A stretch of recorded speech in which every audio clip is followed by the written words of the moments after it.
Okay, it's 1 minute past the hour. Wanted to say good morning and good evening to all of our participants.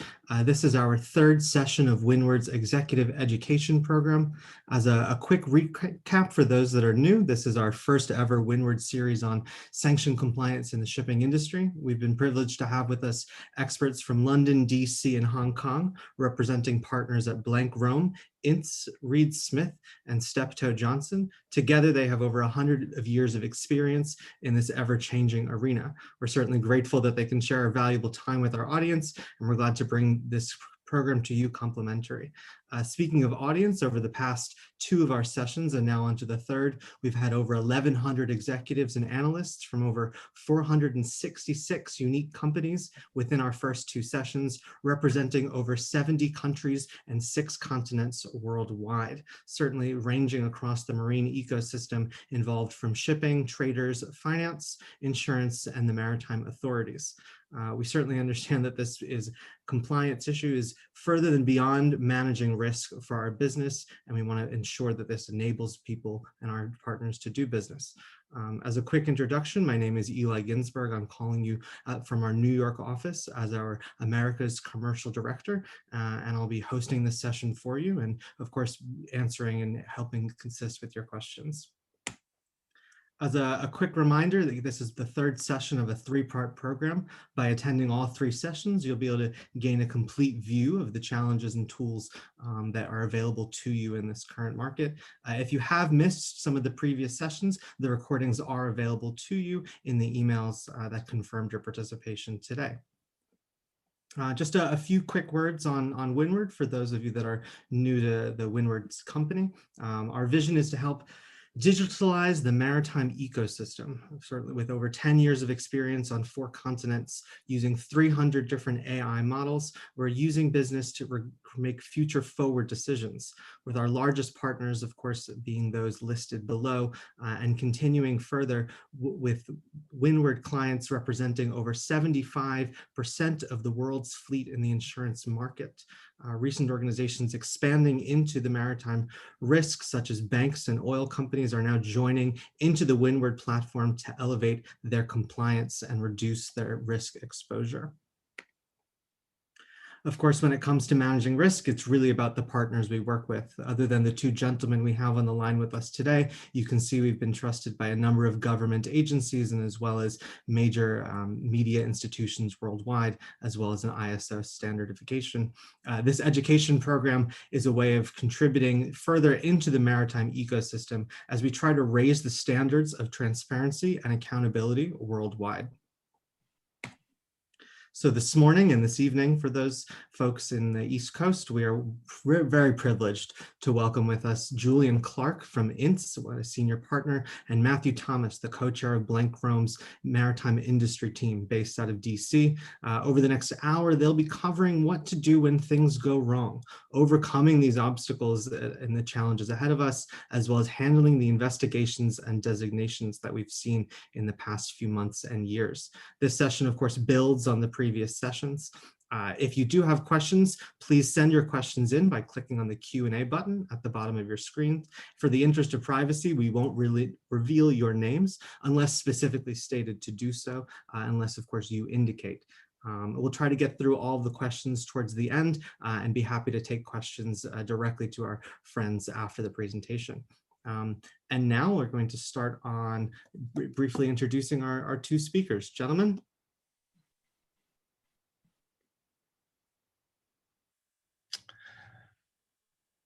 Good morning, good evening, everyone. Thanks for joining Matt and myself. I'll say a quick introduction about myself, and then I'll hand over to Matt to say a quick introduction from him. So I'm Julian Clark. I'm the senior partner of Ince. As many of you will know, we are a global full-service law firm, but with a heritage in shipping that goes back 150 years. In fact, 150 years this year. So it's our anniversary year, which has been a difficult year with COVID, in order to celebrate that in the way we would have wanted to. And I've had the pleasure and honor of working with Matt for a number of years now in relation to international sanctions issues involving shipping. As a practitioner, I've been a shipping wet and dry lawyer for the last 30 years, and it's an honour and pleasure to be speaking to you this morning and this evening. Matt. Hi. Hello, everybody. My name is Matt Thomas. I'm a partner in the Washington, D.C. office of Blank Rome. My practice focuses on primarily regulatory and government matters here in Washington, D.C. And I work extensively in the area of trade sanctions and export controls and really all manner of maritime regulation. I started off my career with the Federal Maritime Commission working on maritime competition law and international trade fights, market access issues.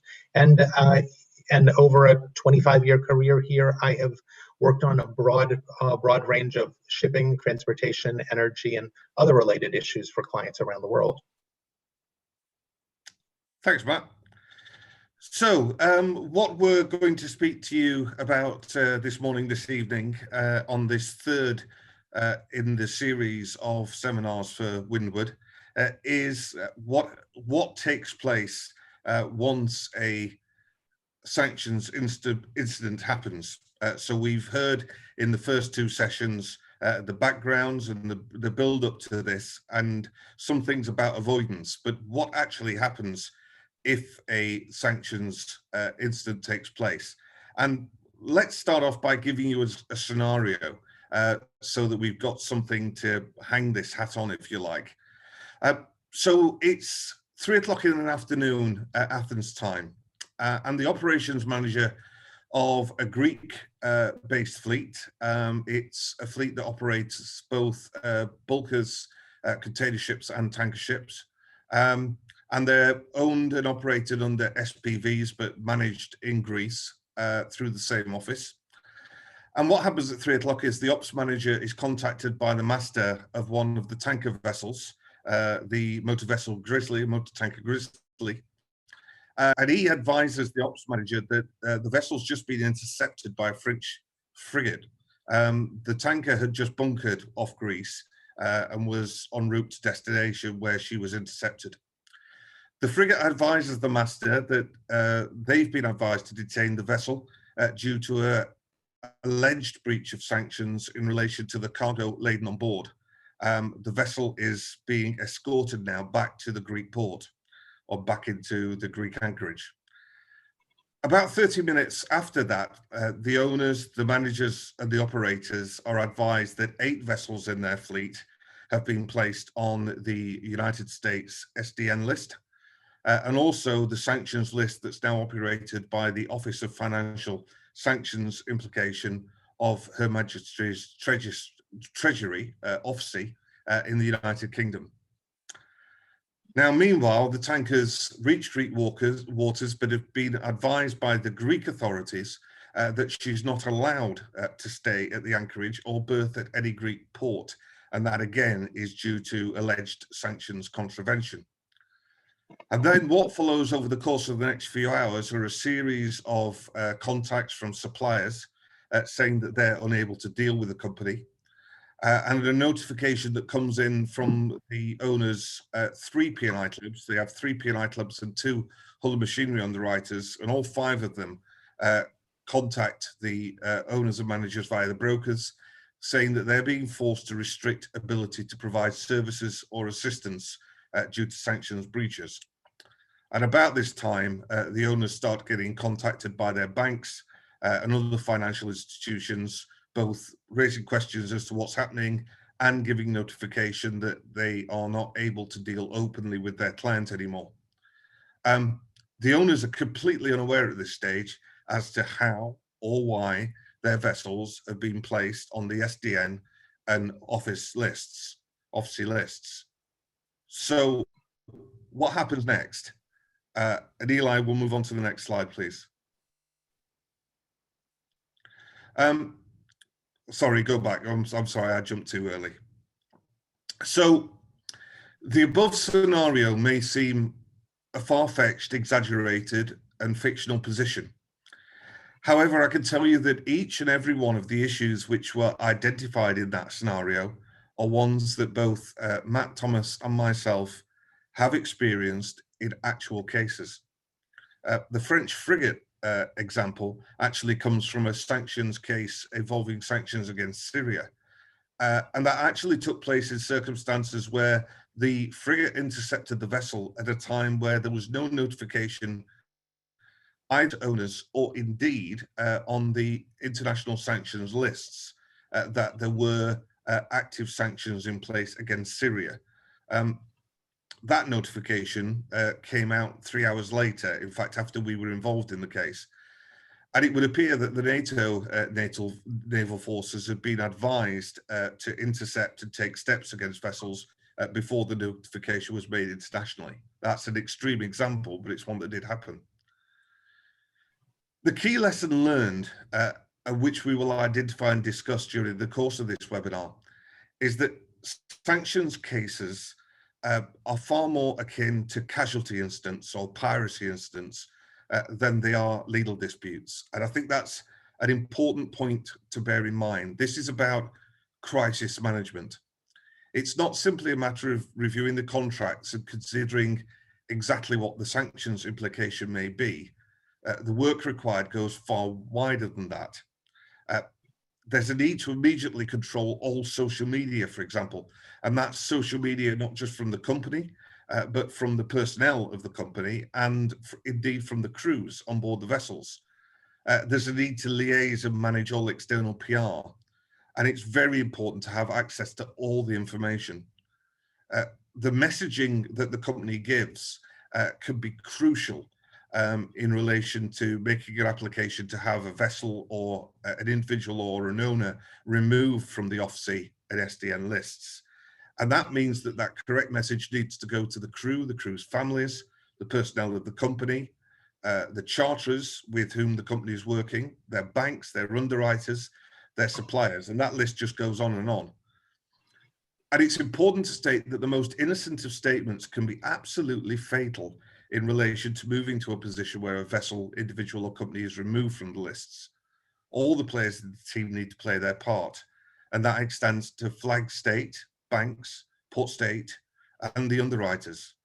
And it's necessary to immediately work in a way that allows some individuals to take a role as a key coordinator, again, similar to what happens in a piracy incident where you appoint a spokesperson for the company. In fact, I'm often reminded of how we deal with international piracy and crisis incidents when handling sanctions cases. It's basically essential to ensure that everything's joined up. And absolutely fundamental and on top of the priority list here is the safety and well-being of the seafarers, the protection of the marine environment, and the avoidance of casualty risk, and the effect that the listing will have on third parties. Both Matt and I are regularly involved in cases where we have fully laden vessels that are being stopped from entering ports, putting crews under additional stress and risk, and creating a risk of a more serious physical incident taking place. Now, I've talked a lot about fundamentals in crises like this, and make no bones about it, being placed on the SDN or the OFSI lists is probably one of the most significant crises that an owner-operator can face.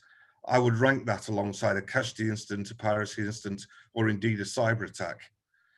And the ability to have a direct line in the UK to Her Majesty's Treasury, and in the US to the State Department and the Office of Foreign Asset Control means that you need an expert in Washington, as well as an expert in London. And I'm going to hand over to Matt now, so he can run you through some of the key factors from his side. Matt. Thanks very much, Julian. The scenario that Julian described is chillingly accurate. All of the factors and incidents that he talked about were really things that we've seen often in real sanctions cases. To come at this, we have to take several steps, several steps at once, working in a coordinated way to manage a crisis. Eli, could I have the next step, please? I realized today that I don't think I've ever sat in front of a crowd and sort of talked about the approach and walked through the steps of how we handle some of these cases. Our firms handled some of the biggest maritime designation crises in recent years, and there's some lessons learned. But every time we go through one of these cases, we certainly get more insights and knowledge. And every one is certainly different. Every sanctions case has its own unique features. But here are really some of the fundamental steps that we have to work through. Now, I said we have to do many things at one time, but really the first and most important thing is triage, which is identifying potential threats to the safety of the vessel and the crew. Have the sanctions triggered perils that compromise the crew health, safety, or human rights, or put the vessel or cargo in danger, or created navigational or environmental risks?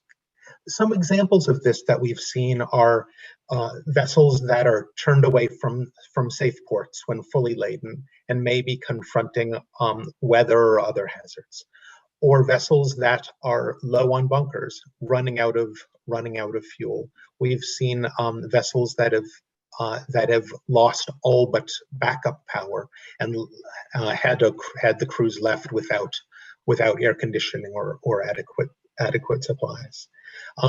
Are there any issues of illness, injury, other sort of crew welfare issues that have to be addressed immediately? And once we've identified and sort of diagnosed these things, we need to reach out and work cooperatively with the Treasury Department, with OFAC, and with the U.S. Department of State. And we've had consistently good success and good dialogue in addressing some of these emergency issues with the U.S. government, with OFAC, through licensing, either through specific licensing, which is licenses that are narrowly tailored to particular transactions or circumstances, or general licenses that might cover some broad basket of transactions for a ship or a fleet. For example, a broad authorization to engage in transactions for bunkers, for insurance, for flag inspections, for class, things like that. So certainly protecting the marine environment, the crew, the cargo, and vessel is paramount. At the same time, we have to take a number of other critical steps, including diagnosis. Julian just said in his hypothetical, his ship owner there had no idea why they were placed on the SDN list. And that might seem far-fetched to you. You might think, well, if the United States is targeting a company, putting them on the sanctions list, they must have done something quite bad or quite nefarious. And clearly, they're aware that they've been caught red-handed. But in many cases, we'll find ship owners or managers or other parties don't know what voyages triggered the sanctions. A couple of examples: the designation of a vessel agent that had cut ties with a particular vessel some months before, but their information on Aquasis or Lloyd's Register hadn't been updated, and so they were identified and sanctioned by just due to a mistake and faulty intelligence by U.S. authorities. Or a ship owner that purchased a fleet some months before, but the fleet was sanctioned for activities that occurred before the change of control, or a ship owning company that might not be aware of some sanctionable activity that an affiliate had engaged in elsewhere in the world, and the companies were conflated together by U.S. authorities. Another very recent example is the sanctions designations in Venezuela earlier this year, in which a number of ship owners and a number of vessels were placed on the SDN list for carrying crude oil exports from Venezuela, primarily to the Far East. Those ship owners, we represented a number of them, and certainly talked extensively to almost everybody that was involved. Those ship owners, each of them had relied on assurances from charterers that the trade was not sanctionable, and they had relied on advice from lawyers, not us, fortunately, but from good, credible, quality law firms that believed that this sort of trade was within recognized exceptions for the U.S. for humanitarian swaps or for debt swaps, other sort of policy exceptions. But the reality is that the facts were not perhaps exactly as they seemed, and the US policy continued to evolve. As we've seen, the United States uses sanctions to change behavior, but they also use sanctions to send a message. And so when US foreign policy evolves and strengthens, ship owners can often find themselves in the crosshairs of that policy change. So diagnosis, both by looking at the underlying law, the foreign policy, and all of the underlying facts. And I've seen Julian do a brilliant job by doing a year-long internal investigation in the course of about a week to dissect fully the nature of a company's trading with a sanctions target. The next step in this process really is remediation. This is all about rebuilding confidence, essentially, updating compliance policies and procedures, obtaining commitments from senior management and stakeholders of the company, and modifying or terminating problematic commercial relationships, all with the objective of convincing US authorities that the sanctionable conduct isn't likely to happen again. New internal controls are in place, new policies are put in place, so that the trade that triggered the sanctions is not likely to recur. And that idea of rebuilding confidence runs through this entire process, because not just the US authorities, but banks, insurers, vendors, counterparties, charterers, parties all through the value chain will be badly rattled by this event, and will need to see transparency, cooperation, and confidence building measures so they feel good about re-engaging in those sort of commercial relationships going ahead when the sanctions are lifted. And then, of course, the interfacing with the US government. We talked about it in the context of triage and licensing, dealing with crises, but also cooperating with the US government about our findings about what has happened, what verifiable steps are going to be taken to keep it from recurring, and have candid conversations with them about what their objectives are. Really understand and try and internalize their aims and their constraints and their requirements, and show them how we can meet them in the middle and find solutions that work for everyone. So that's the big picture. We have some more sort of best practices on a slide, but I wanted to just let Julian jump in for a minute on a couple of these points, including the sort of outreach, the PR and the managing relationships with counterparties in trying to sort of recover and rebuild through this process. Thanks, Matt. Yeah, we've spoken about this importance of PR, and I think one of the reasons. I was talking to some school kids the other day, and they said, "What's the best thing about being a lawyer?"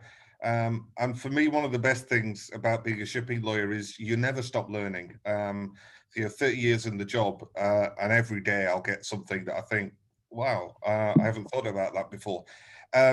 And the management of PR in a sanctions case is one of those learning experiences. And I have to give credit to Matt, because it was Matt that picked me up on this and opened my eyes to it.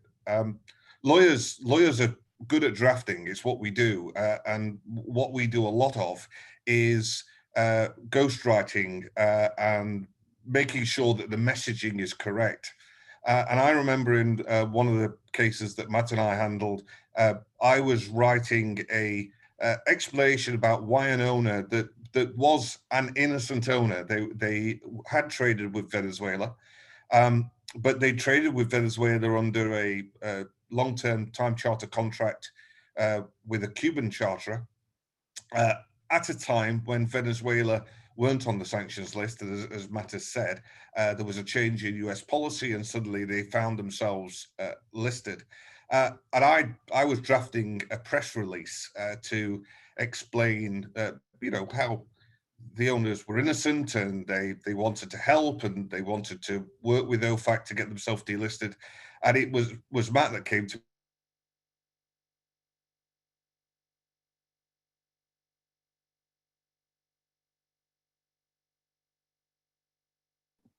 Well, it seems we've just lost Julian these for descriptions, which look really innocent. It's anything that could be said. I mean, it's it's something that the crew could be tweeting. It's something that a secretary in the office could be putting on their social media page. So it's really important to ensure that the messaging is clear. You have both OFSI in the UK and OFAC suspecting that there's been illicit activity. And what you've got to have is a really, really clean sheet explaining where your position is. And if anything is said that's contradictory or misleading, that can be fatal to the listing. I mean, Matt, back to you. Yeah. Excellent points, Julian. There really are so many moving parts to this entire process, and there are so many interested parties that every type of messaging becomes extremely sensitive. Eli, can I have the next slide, please?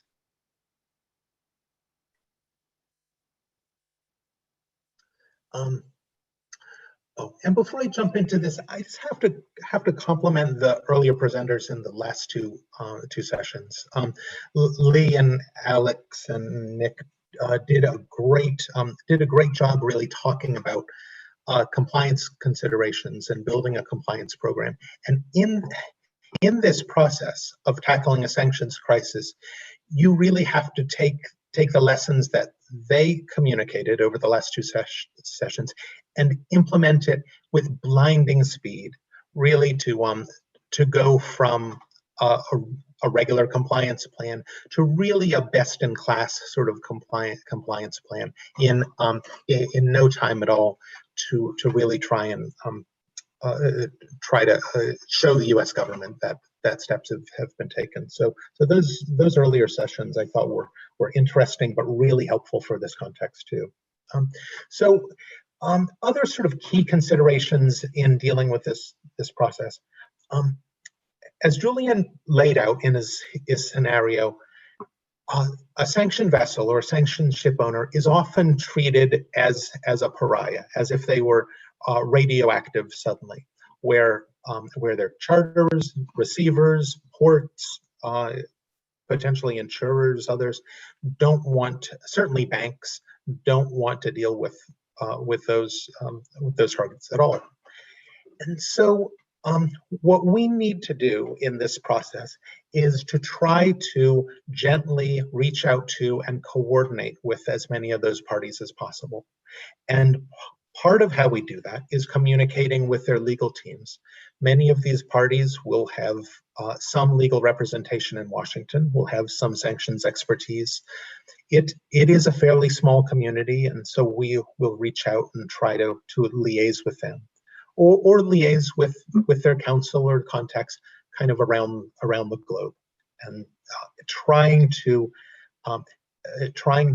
get everyone moving in a cooperative direction, trying to get cargo unloaded, trying to care for crew, but keeping in mind that they are all working very hard to avoid triggering additional sanctions by dealing without authorization with a sanctions target.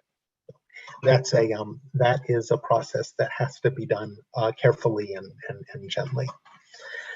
Another aspect of this is coordination with impacted foreign governments and foreign embassies. We've certainly seen cases with several governments getting involved when their nationals or their nationals' companies are targeted for U.S. sanctions. Sanctions are fundamentally a foreign policy exercise. I had a client ask me in a recent crisis, what are we doing here? Is this law or is this something else? And I thought that was a very astute question, because sanctions do exist in a legal framework, and there is some measure of judicial review, and there are, of course, laws and orders and regulations, but it is fundamentally an exercise in U.S. foreign policy. And so an indispensable element of this is understanding all of the foreign policy implications and vectors of this project, of this incident, and looking to understand and manage them in a constructive way. So we may be dealing with the sanctioned party's home government. We may be dealing with a government of a company that has cargo on board a vessel, or a government where the vessel is currently sitting and in peril. We may be dealing with flag states. We may have a number of different countries impacted with a stake in the outcome. And so fostering dialogue is important there. And then, sort of in the background, we're always quietly building a solid foundation of evidence, of legal arguments, to be prepared for litigation. To be honest, in these types of cases, litigation is generally not the right tool for the job. Running into court to sue the US government over a foreign policy matter, over a sanctions matter, where the US government is afforded a great deal of deference, not total deference, but a great deal of deference by US courts. That generally isn't the most expedient and constructive way to deal with these things. But as a matter of best practice and prudence, if all else fails, there may come a day where you wind up in court, either with the US government or in contractual disputes that arise out of the sanctions incident. So we're operating quickly and in a sort of multifaceted way, but at the same time, we are building a solid evidentiary foundation to tell our side of the story if it comes to that. Is that an important, from your standpoint, Julian? Is that an important aspect of this whole thing? I think it is, Matt. It's interesting, the quote that you gave from a client. I remember a client asking me in a sanctions case, or making a statement saying, I feel like a pawn in an international government's geopolitical foreign policy. And the answer was, well, in a way, I guess you are. And, that's not something that we in the industry, you're carrying 90% of world's trade and facilitating everything that everybody around the world, does, the cars, the food on the shelves, the medicines. We don't think about that. We're just doing a job, and our operators and traders and shipowners doing a job. But here they find themselves thrown into a real political arena. And I think the point you make about litigation is also interesting, Matt, because of course, we've been talking a lot about messaging, and I'm sure we'll talk about, the kind of steps you have to take with OFAC to persuade them to either issue a license or to allow you to berth the ship, to get supplies, to change a crew, and ultimately to come off the list. And when you're doing those messaging, it's got to be, not at all critical. It's got to be very supportive of OFAC, like we said, a white page, a very open book approach. But of course, you've got to bear in mind that you also have counterparties out there, buyers, sellers, charterers, And that messaging has also to ensure that you're not placing yourself in a future litigation with them or harming your position in relation to whether there's a sanctions provision in your contract or not. So it really is a minefield. So yeah, it's an incredibly difficult area, and one of the factors that's so multifaceted about it, and I think this is where it comes into that crossover between law and politics, is, as Matt says, it's not just a matter of getting legal advice, managing your PR and media. It's also about dealing with governments and how you deal from a lobbying perspective. I mean, Matt, do you want to say anything about that? Because that was something that we've used a number of times in cases together where we've used Blank Rome's lobbying facility so that you can make an approach to OFAC from every conceivable angle. Yeah, absolutely. Blank Rome, we do have a dedicated lobbying subsidiary, which sits right on the same floor with the maritime team. And we often will work hand in hand with them on sanctions projects, because often there will be a congressional aspect to this as well. You see Congress right now making a major push to escalate sanctions in various areas, such as the natural gas pipelines between Russia and Europe. And so you will have a lobbying congressional legislative aspect of this, as well as interfacing with OFAC and with the State Department as well. And a lot of these activities sort of fall in that uniquely Washington gray area that is between law and lobbying. And so we do come at it from a few different ways. I think really the lesson I learned, I think my first job in Washington in 1990 was that credibility is everything. You know, as you try to genuinely understand and empathize with the objectives of the people in the government, and you advocate very strongly for your clients, but you build a reputation for credibility and helping them helping the people on the government side see what is in their best interest. I think that's really the key to success here. So. Well, we've talked a lot about designations. Just before we take some questions, maybe we'll just chat for a minute or two about some of the other terrible things that can go wrong in this. Eli, can I get the next slide? Sure. And as we do that, Matt, I think it's important that we take a moment to actually run through one of the polls we had previously discussed on what our participants actually view as the most serious sanctions risks.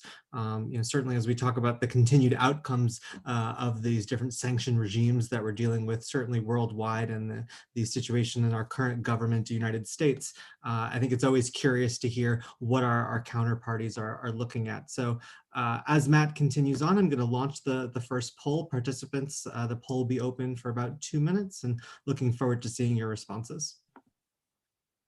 Great, Matt, thanks, Eli. As Eli's poll notes, designation, being put on a sanctions blacklist, is one of the bad things that can happen, but there are many other negative consequences that can emerge as well. Under U.S. law, you can be designated as an SDN, put on a list, or, for example, you can be targeted with more narrow focused sanctions called sectoral sanctions, which are employed primarily in connection with U.S. sanctions on Russia, especially the exploration and production sector. Other potential impacts, and I remember Nick ran through some of this in his first session, the potential for administrative investigations and penalties. OFAC looking at possible violations of U.S. sanctions regulations, launching investigations and imposing monetary penalties. Even the investigation part of this without the penalties can be profoundly burdensome or require really extensive lookbacks sometimes for a 5-year span of time to really understand what violations might have occurred. So certainly not a great experience. Sanctions violations can be investigated criminally as well and prosecuted for violations of sanctions laws, but also banking and money laundering laws. We really have seen a number of these cases in the last couple of years where non-US parties have used US dollars and run through US banks in trade with sanctions targets, with Iran, with North Korea. That use of US banks in the US financial services sector, particularly if done in a way that's intended to camouflage the sanctioned nature of the trade.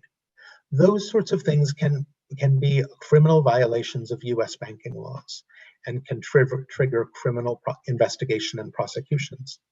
Those will be led by the US Department of Justice. So we've also seen civil forfeiture of assets. Civil forfeiture is an interesting sort of American phenomenon where the Department of Justice or even state governments can launch a civil case, not a criminal case, but a civil case to seize assets that are used in connection with the commission of a crime. So we've seen this in the highly publicized case of the Grace One and the Wise Honest. We've seen it in recent cases in which tanker cargoes were seized from 3 ships going from Iran to Venezuela. We've even seen it with the intercepting and seizure of Iran-linked funds that were intended for the purchase of ships. So it is a very aggressive and very effective tactic that the US is using more. We're also seeing increasing use of restrictions on exports of US products, software and technology, export control restrictions, and certainly seeing this administration use that in connection with the various China sanctions programs. And then seeing other non-governmental actions like banking blacklists or being blacklisted by counterparties that don't necessarily directly involve the government, but can have a similar effect. So those are kind of some of the bumps in the road. But I'd be interested to see what you think in your answers to Eli's poll. Matt, while we're waiting for those answers, I mean, one thing that comes to me on the answers are coming up now. So pretty even across the board. Damage to reputation, designation, and people are picking up on the criminal prosecution as well. Matt, I'm sure you'll want to comment on that. I was just going to throw in another question to you. We talk about the Justice Department, the State Department, OFAC, how does it all link together in the US? And is cooperation the key here? Yes, indeed. You have a number of agencies potentially involved. The State Department really is the hub of a lot of foreign policy decision making. That's sort of the engine behind a lot of sanctions activities. So you'll get policy direction from the State Department or sometimes from the White House that propels certain actions. OFAC is in most instances sort of the frontline sanctions administrator. So depending on the program, either OFAC or the State Department can place companies on the list. OFAC is responsible for licensing programs and responsible for much of the investigation and enforcement activity that goes on. The Justice Department will be involved when there's potential criminal breaches of the sanctions laws or knock-on money laundering violations or banking law violations. So we'll see the National Security Division of the Justice Department or other DOJ offices and FBI and other entities getting involved in that. And then our Commerce Department, the Bureau of Industry and Security is the export controls regulator. So if we are, for example, barring the export of US technology to Huawei or to other companies in oil and gas drilling equipment to Russia, things like that, those type of restrictions are handled through commerce. And so there will be working groups and things behind the scenes, and of course involvement by Congress at some points too. So it's quite the party. Thanks, Matt. Yeah. I see we've got some questions coming in. There's a question from George, which is there a mechanism to alleviate the cost of compliance incurred by small companies that may be affected? That's a very poignant question. I'm not sure whether there is at the moment, although believe it or not, only this week, I think it was yesterday, I wrote to Windward with a suggestion. In fact, this is so hot off the press that Matt doesn't yet know. I'm telling him on this webinar that I suggested that I came up with a proposal that I want to pitch to Matt and Blank Rome, which is almost kind of a sanctions checking service where we could pull in the expertise from ourselves, from Blank Rome, from our cases we've done together, and from Windward, to give somebody kind of a sanctions health check, if you like, because prevention is certainly better than cure in these cases. But whether or not there's any other mechanism that exists at the moment, I'm not really aware of one. Matt? Yeah, I mean, entrepreneurial companies like Windward are trying to employ technology tools and things. So companies don't necessarily have to reach out to big law firms, and or they reach out to us when it's really necessary. But they have other screening and risk management tools at hand. You know, many of my clients have designated sanctions compliance officer in their company, and it might not be someone who's doing that role full time, but it's someone with a good grasp of regulatory requirements and compliance generally, and ops issues, and then they focus on getting people the training that they need, the resources that they need to become an expert in this and a dynamic activity. And I hope we have some of those people listening in on this seminar today. And I hope this hour has been useful for them. And they become an internal resource for guiding decision making in their own company. And then they can reach out to us just when they need us. And I think that actually leads us right into our second poll of taking a poll of our participants today. What are the top obstacles that you and your companies face for effective risks mitigation? Launching the poll now. Julian, sorry to interrupt. No, Ellie, that's fantastic. I mean, very well timed on that poll. I was just going to say, following on from what Matt had said, I think the best mitigation in relation to cost is to not be in the starting blocks if you find yourself the wrong side of a sanctions listing. What we found in cases is where we've gone into a company and they really haven't thought about this at all. That's where the cost comes in terms of management time and just even further disrupting the business, while a lawyer or a consultant needs to really go through the due diligence process of the company so they can put together a pack that Matt and I can present to the governments, that the lobbyists can present.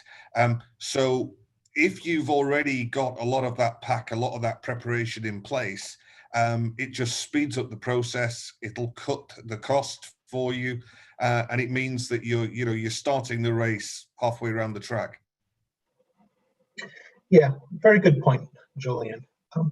And I think we all have to sort of recognize that we're operating in geopolitically sensitive industries. I think sanctions or shipping has really been a vector for geopolitics. I mean, on and off for the last 3,000 years or something. And certainly energy transportation has been really top sensitive almost since the first drop of oil came out of the ground. And so transportation, trade.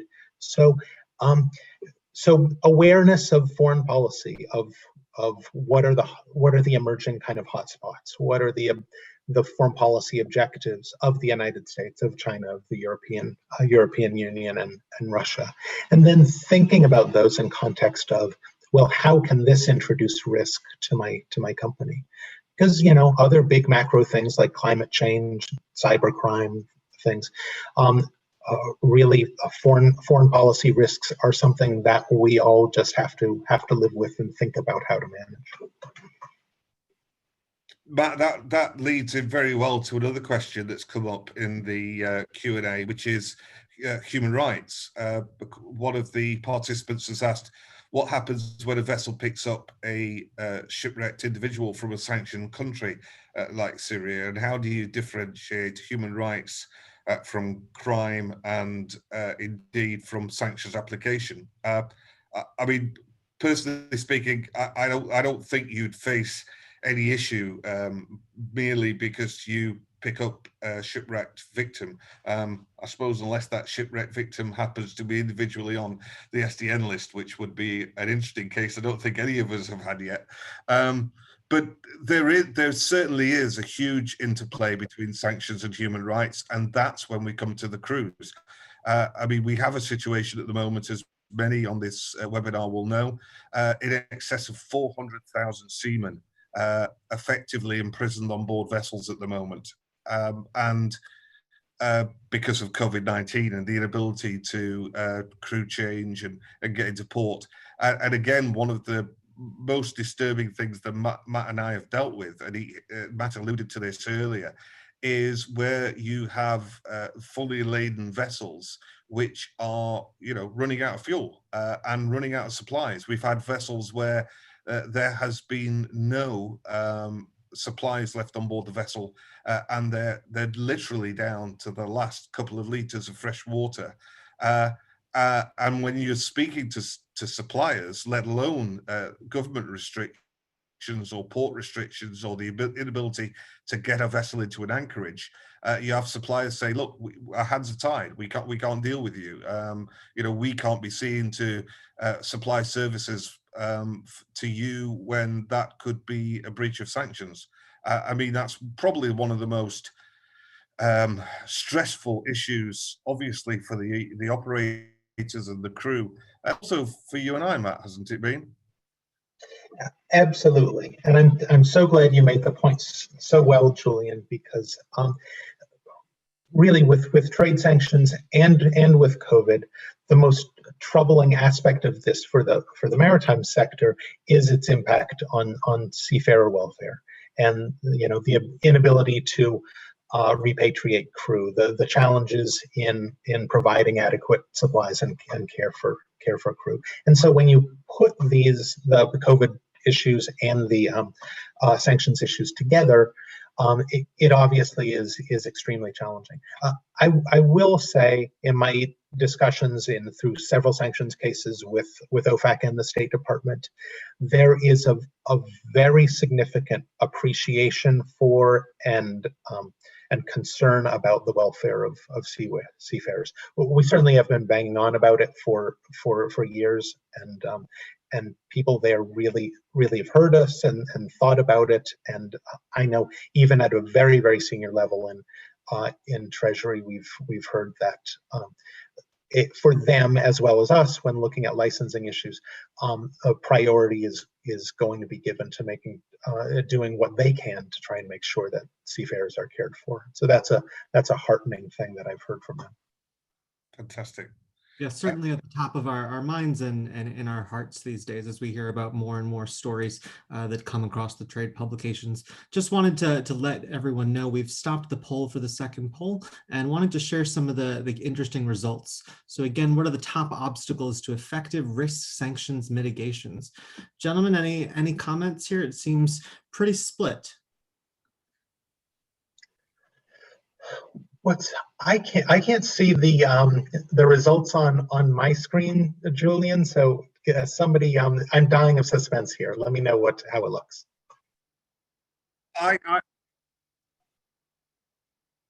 Okay, let me take you through those, Matt. So it is pretty well split, actually. The highest indicator is lack of clear guidance and enforcement criteria.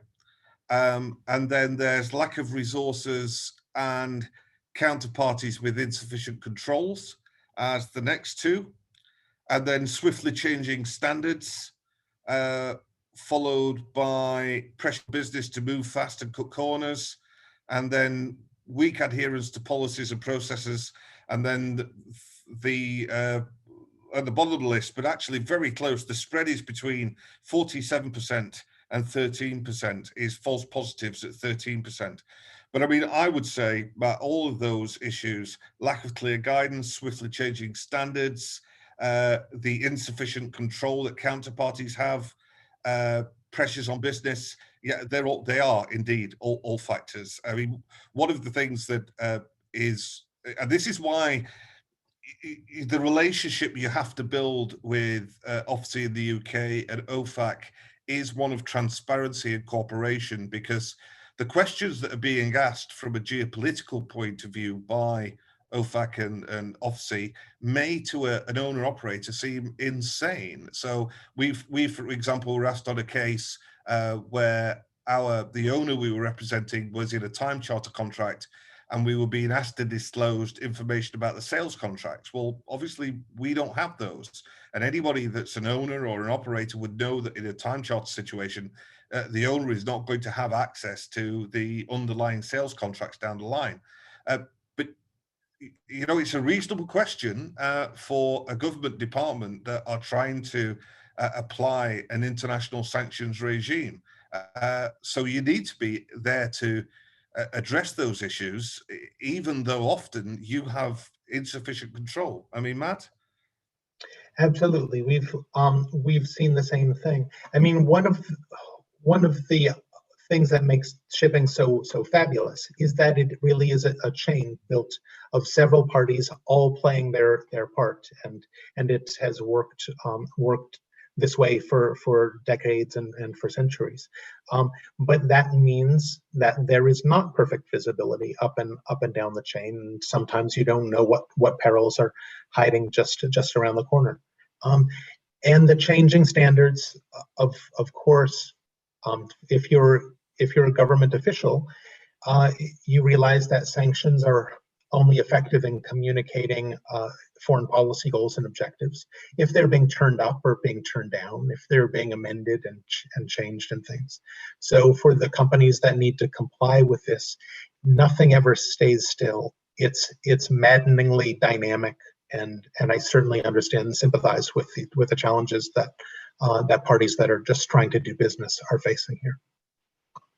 Maddeningly dynamic, Matt. I think that's a great way for us to slowly wrap up this this really fascinating webinar that we've been a part of. And again, thank you both for joining us. We don't have any time for final questions, but if there are questions that we didn't get to, we'll be getting in touch in the next few days, and certainly I'll be sharing the contact details of our two esteemed colleagues on the line. Again, thank you for joining us, those that were able to join us for the first, second, and now our third session on sanction compliance for the shipping industry. If you're interested in hearing more about insights and analysis, you can find more on our executive education program at WNWD.com. And if you're curious about working with us further on your own sanction compliance program, please contact our head of business development, Daniel Fink, at danielf@WNWD.com. And really appreciate everyone joining us today. Please stick around if there's a survey that will come up on your screen once the webinar is over. And again, Matt, Julian, really appreciate your time this morning and this evening. Thank you, and thanks to everyone who attended, and to your Windward colleagues for helping put all this together. Yeah, thanks, Eli. Thanks, Matt. And thanks, everybody that's tuned in. And we'll see each other in about 10 hours' time or something to do the European West Coast one. Yep, yep. Well, I think 11 hours from now we go again. Okay. Hopefully All with right. coffee in Thank- hand. Thank you, gentlemen. Indeed. Okay. Take care. Thank you, everybody.